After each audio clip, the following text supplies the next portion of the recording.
Gowainghat kindergarten বার্ষিক ক্রীড়া প্রতিযোগিতা ও সাংস্কৃতিক অনুষ্ঠানে প্রধান অতিথি হয়ে উপস্থিত ছিলেন গোয়েনঘাট উপজেলা নির্বাহী অফিসার রতন কুমার অধিকারী। বিস্তারিত ডেস্ক রিপোর্টে।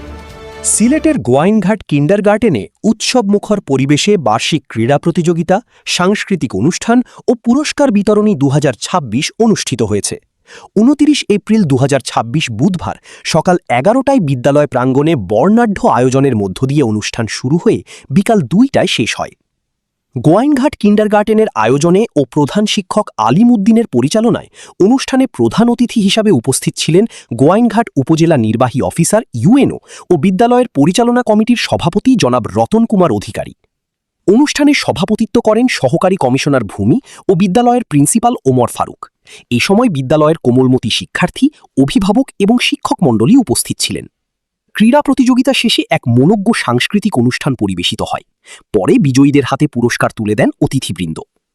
অনুষ্ঠানের আলোচনা পর্বে অভিভাবক ও শিক্ষকরা বিদ্যালয়ে বিদ্যমান বিভিন্ন সমস্যা ও সীমাবদ্ধতার কথা তুলে ধরেন। তারা বিদ্যালয়ের শ্রেণীকক্ষের সিলিং মেরামত, প্রয়োজনীয় চেয়ার টেবিলের সংকট দূর করা, শিক্ষার্থীদের জন্য স্বাস্থ্যকর ও বিশুদ্ধ পানির সুব্যবস্থা এবং বিদ্যালয়ের আয়ের স্থায়ী উৎস তৈরির বিষয়ে গুরুত্বারোপ করেন। এছাড়াও শিক্ষার্থীদের রাস্তা পারাপারের নিরাপত্তা নিশ্চিত করতে স্কুলের সামনে একটি স্পিড ব্রেকার গতি নিরোধক স্থাপনের জন্য জোর দাবি জানানো হয়। প্রধান অতিথির বক্তব্যে রতন কুমার অধিকারী উত্থাপিত সমস্যাগুলো দ্রুত সমাধানের আশ্বাস প্রদান করেন। তিনি বলেন, শিক্ষার্থীদের পড়াশোনার পরিবেশ ও মান উন্নয়নে আমরা বদ্ধপরিকর। স্কুলের আয় বাড়ানো, শিক্ষকদের উপযুক্ত সম্মানীর ব্যবস্থা এবং অবকাঠামোগত সমস্যা সহ বিশুদ্ধ পানির সংকট নিরসনে প্রয়োজনীয় পদক্ষেপ গ্রহণ করা হবে।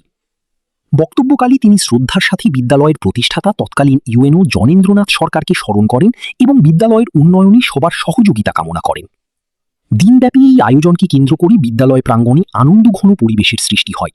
শিশুদের পদচারণায় মুখরিত হয়ে ওঠে পুরো বিদ্যালয় এলাকা।